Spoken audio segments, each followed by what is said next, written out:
Jaya Radha Madhava Kunja Vihari.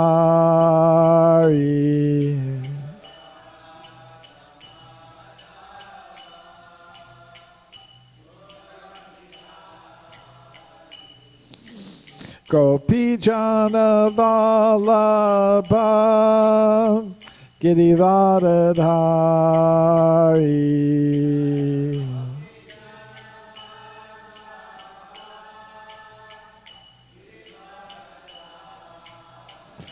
Shrodanandana Vraja Jana Ranjana.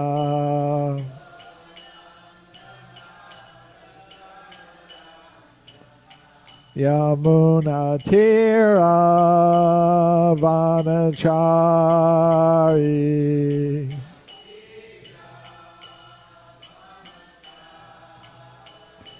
Jaya Radha Madhava Kunja Vihari.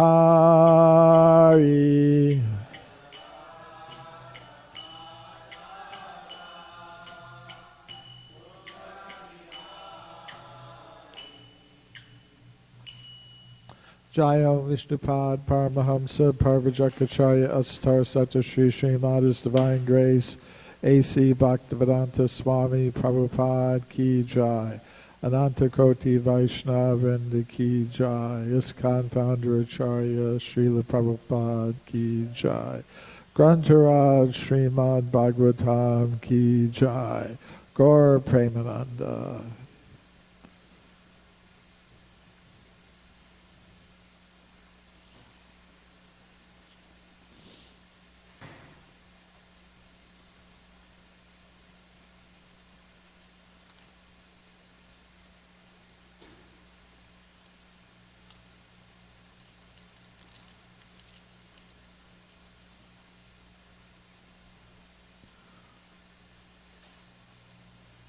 Om Namo Bhagavate Vasudevaya.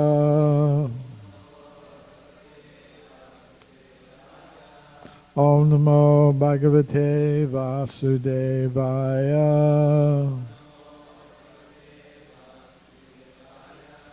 Om Namo Bhagavate Vasudevaya. Srimad Bhagavatam, Canto 9, Chapter 19, King Yayati achieves liberation. Text 4. Tasya Udaranopayam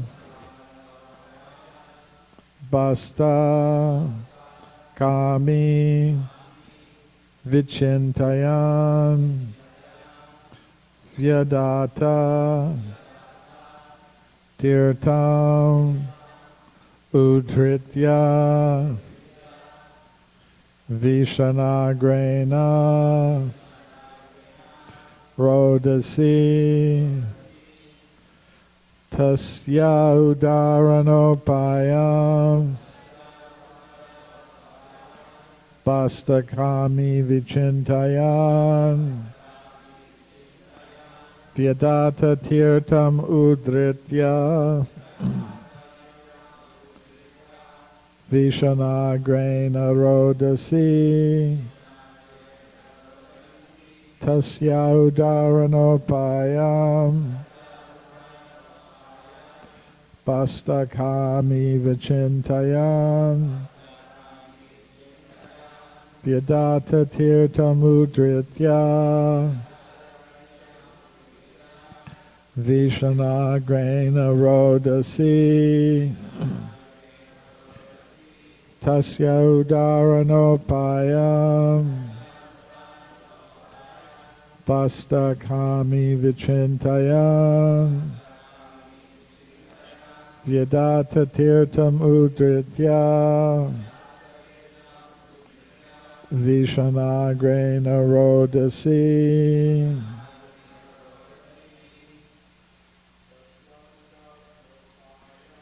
Tasyapanaranopaayam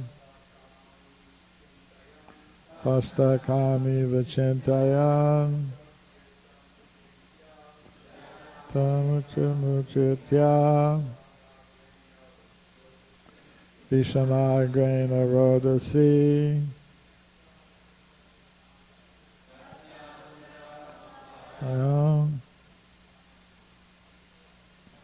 Akani Vichintayan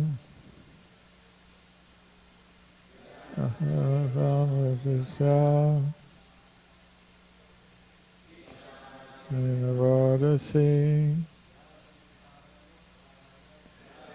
Nopayam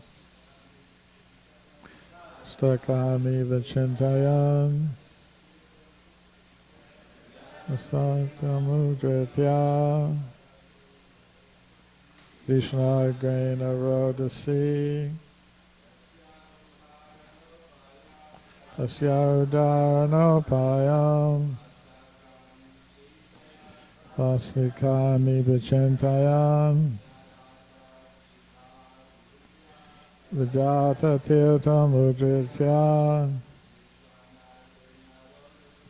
Vishanagrena Rodasi Vaishnavis Tasyadaranopayam Pastakami Vichintaya Adasamudritya Rodasi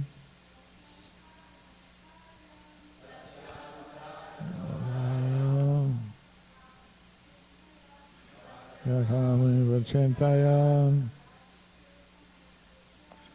Ahuritamudritya Anagrena Rodasi Tasyaha of the she-goat Udarana Upayam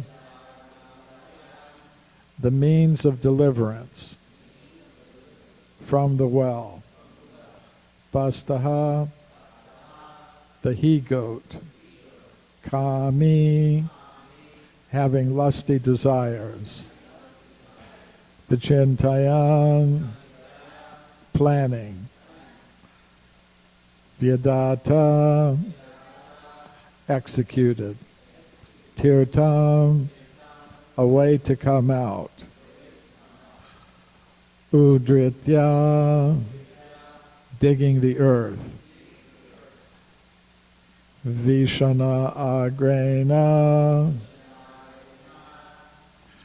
by the point of the horns Rodasi at the edge of the well. Translation and purport by His Divine Grace Srila Prabhupada. Translation. After planning how to get the she-goat out of the well, the lusty he-goat dug up the earth on the well's edge with the point of his horns in such a way that she was able to come out very easily. Please repeat. After planning how to get the she-goat out of the well, the lusty he-goat dug up the earth on the well's edge with the point of his horns in such a way that she was able to come out very easily. Purport. Attraction for woman is the impetus for economic development, housing, and many other things meant for living comfortably in the material world. Digging up the earth to make a way out for the she-goat was a laborious task, but before accepting the she-goat, the he-goat underwent this labor. Ahogriya chetra sutapta vitaya janasya mohoyam ahamameti. The union between male and female provides the impetus for gaining a nice apartment, a good income, children, and friends. Thus, one becomes entangled in the material world.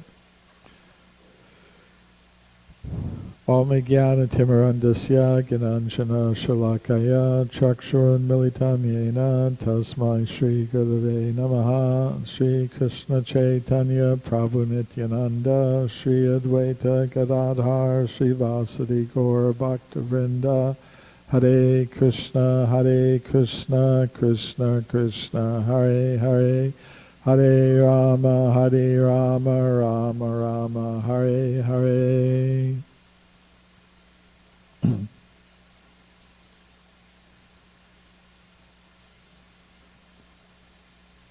So in this chapter, we're getting a perspective on dealings between the sexes, between male and female.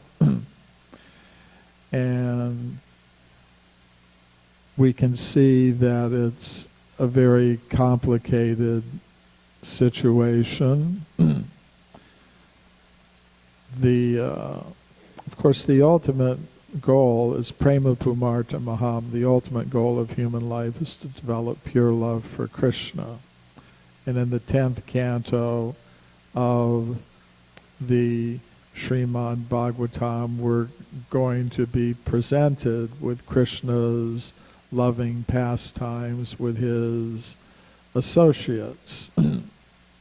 And that's what we're aspiring for, to enter into those pastimes. But in order to get there, we have to get through our position in the material world. And part of getting through that situation is learning how to deal with our relationships, our social relationships, and our personal relationships with the opposite sex.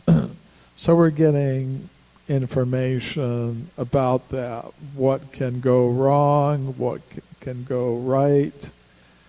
So these are things that we all have to sort out in our individual ways as we make progress towards the goal of entering into Lord Krishna's eternal loving pastimes as one of his eternal associates. So, Varnashram society is meant to help people work through these situations. So there's Varna, which means one's occupational duties. Everyone has to figure out one's occupational duty, what one is going to do in this world. And one also has to figure out one's ashram situation, what one's relationship is going to be with the opposite sex. So there are ideal situations, that we can see described in the Srimad Bhagavatam, but then we also see problematic situations described also, because not everyone gets through these things in the ideal way. So the Srimad Bhagavatam is also presenting us with the problematic situations that sometimes arise and how it's possible to work through them. And in this chapter, we're getting an example of that. So in this particular verse, it's being mentioned how the he-goat was attracted to the she-goat who was in a well, but to get her out, he had to engage in some labor. And that's signified by his digging with his horns at the side of the well to make an exit for the she-goat. And in his purport, Srila Prabhupada says in the first sentence, attraction for woman is the impetus for economic development. And several times in his lectures and conversations, Srila Prabhupada mentioned that, as a student at Scottish Churches College, he had an economics course. And in this economics course, he mentioned he had to study what he called Marshall's economics. So, one of the instances where he talks about that was in a Bhagavad Gita class that he gave in Bombay, 8 April 1974. And he said at that time, there is one Mr. Marshall, economist. Marshall's economics we read in our economics class. He said that, quote, family affection is the impetus for economic development. He said that. That is a fact. A married man becomes responsible because there is affection, family affection. And one who is not married, he's irresponsible. So we can see our rock-solid householder devotees here, our Grihastha community, with responsible men and women. So, and then there are the irresponsible unmarried people.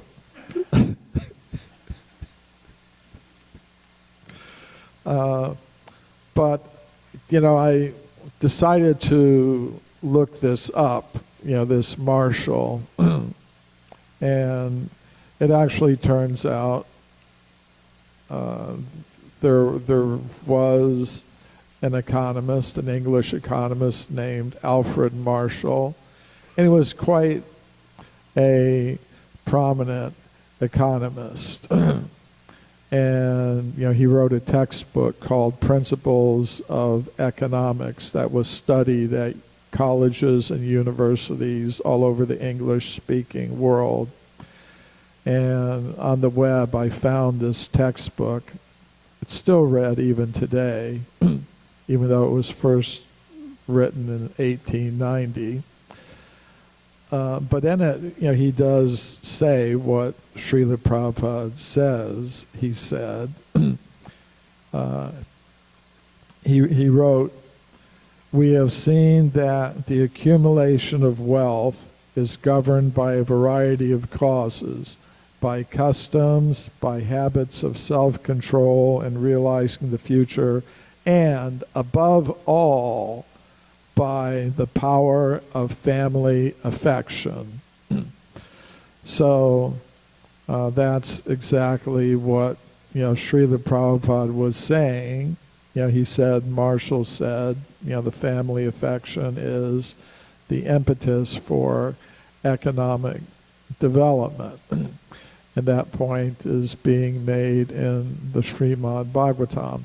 Also, Srila Prabhupada said, during one of his talks, he was recalling his life in India, and he said he had a connection with an English pharmaceutical firm, and he had a relationship with the owner of this firm, and he was saying the owner would carefully consider anybody who wanted to become his employee. And the main thing he wanted was that the person, the employee, be married, because he thought this will be a responsible person.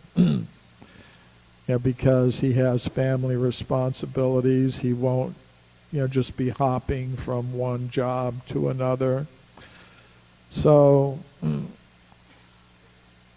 So that point is there, and Srila Prabhupada, made it. And he quotes in this purport a verse from the 5th canto of the Srimad Bhagavatam. The entire verse is Pumsa Striya Mituni Bhavam Etam Tayor Mito Hridya Grantim Ahu Atogriya Chetra Tsutapta Vitayar Janasya Mohoyam Ahamameti. Pumsa Striya Mituni Bhavam Etam. So Pumsa means male, Striya means female, Mituni means affectionate relationship, the affectionate relationship between male and female, the attraction between the sexes, in other words. And it's described as bhava, a very strong emotion, mituni bhavam etam. And it's so strong, tayor hridaya grantam, hridaya grantam, it results in a very tight knot being tied in the heart. And then from that attraction, that knot in the heart, as it's described in the Srimad Bhagavatam, come so many things. Griha, there has to be some apartment or house. And some people, they put quite a bit of attention into having the exact kind of apartment or house that they want. Maybe even spending millions and millions of dollars for huge mansions and things like that. And then there also has to be some kshetra. Kshetra means field, and that in traditional Vedic society that could mean some actual field, some land, because everyone requires some sustenance, some kind of work that can sustain their life. And it could be by possessing an actual field that one works agriculturally or lets out, leases to others who work it. Or it can just mean any kind of field of activity that one engages in order to support one's life, earn some income. And in Vedic society, there were various ways to do that. And then there's sutta. Sutta means children. That's the natural result of marriage. And then children are a big responsibility, raising them, taking care of them in their infant stage, educating them as children, seeing to their marriage. It's quite a responsibility. Requires quite a bit of effort and money, income to raise children. And then there's apta, when one enters into a family relationship, one suddenly becomes connected with brothers-in-law, sisters-in-law, mothers-in-law, fathers-in-law. One becomes connected with a whole series of relatives. And then there's the other social relationships beyond one's relatives that one becomes connected with. And then vitayar, one generate, that means wealth. That means if you generate some wealth, you have to do something with it. You have to save it, invest it, do something with it. Everybody's looking for, the best opportunity for investing or saving, or, maybe starting a business or something like that. And they're also worried about taxes. What percentage of this wealth is the government going to take? So these things, janasya mohoya mahamameti, one becomes very attached to these things and begins to think in terms of I and mine. So it's a whole series of entangling relationships. Now, in Vedic civilization, there was a system for helping people in this situation deal with all of these various responsibilities and at the same time make spiritual progress. There's the system of Daiva Varnashrama. So, in the system of Daiva Varnashrama, a person, according to their Varna, is allowed to get their income in a certain way. If one is in the Varna of a Brahmana, a spiritual teacher or priest, then one is allowed to exist on the charity of others, of the other Varnas. And in return, such personalities are expected to give spiritual knowledge and guidance and perform sacrifice, lead the performance of sacrifice, take care of deities and temples and things of that nature.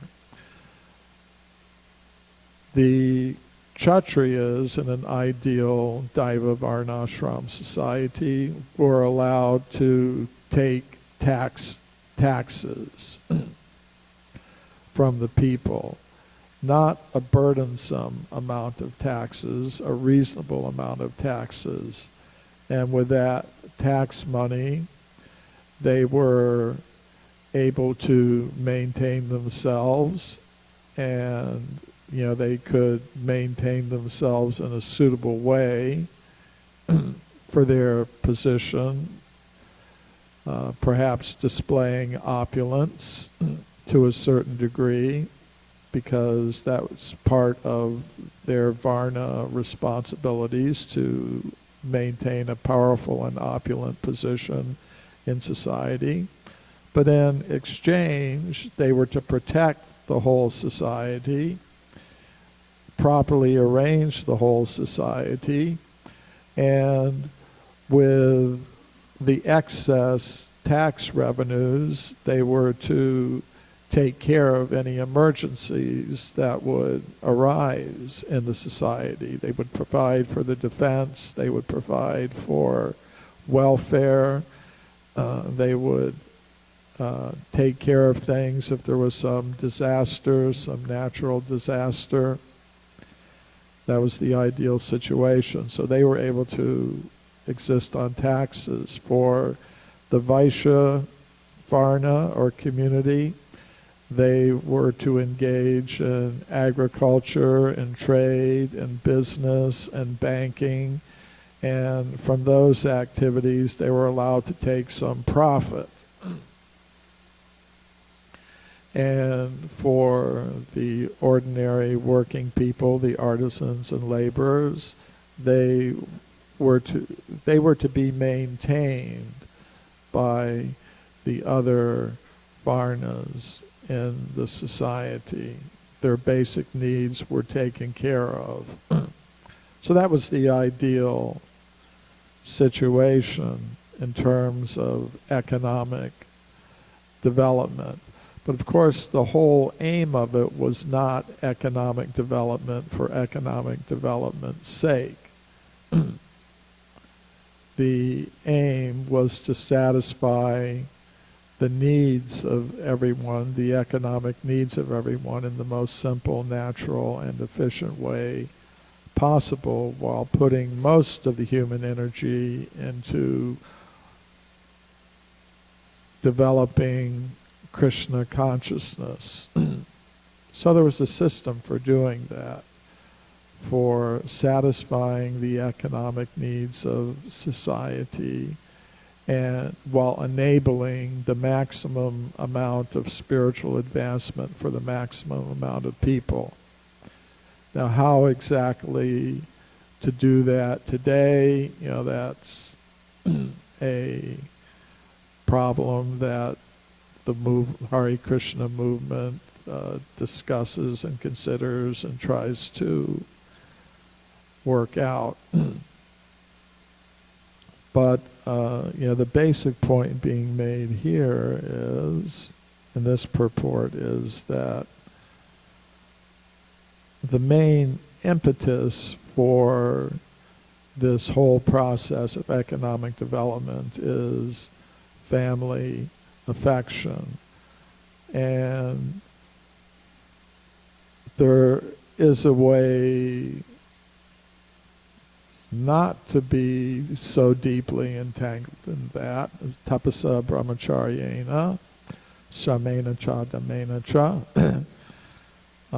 There is brahmachari life, celibate life, and in that situation one isn't so much entangled in these kinds of activities, and a person in such a situation is able to devote more of their time and energy to the activities of developing one's personal Krishna consciousness and spreading it to others.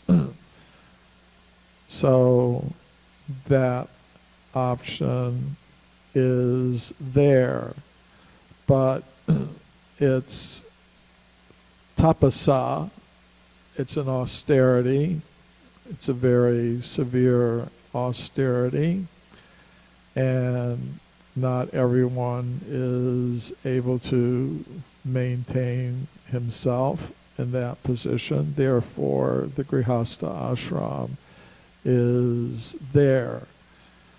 But if it's carried out in the ideal way, it's also, Srila Prabhupada said, a kind of brahmacharya, grihastha brahmacharis, he would call them, because the same effort is there. When Srila Prabhupada was writing the Chaitanya Charitamrita, there's the part where Lord Chaitanya goes on his tour of South India. Lord Chaitanya left Jagannath Puri and he went to South India. And one of the first towns he stopped at on his tour of South India, he met a Brahmin, householder Brahmin named Kurma. And Kurma received the Lord in his home, and the Lord performed Sankirtan there, and Kurma became very ecstatic, to be participating in the Sankirtan movement. But then after a few days, Lord Chaitanya moved on because he was a sannyasi. So Kurma wanted to leave his home and family. He said, I want to go with you. But Lord Chaitanya told him, that's not necessary. And then Lord Chaitanya spoke a very famous verse, Yare Deka Tare Kaha Krishna Upadesh Amara Gaya Guruhana Tare E Desh.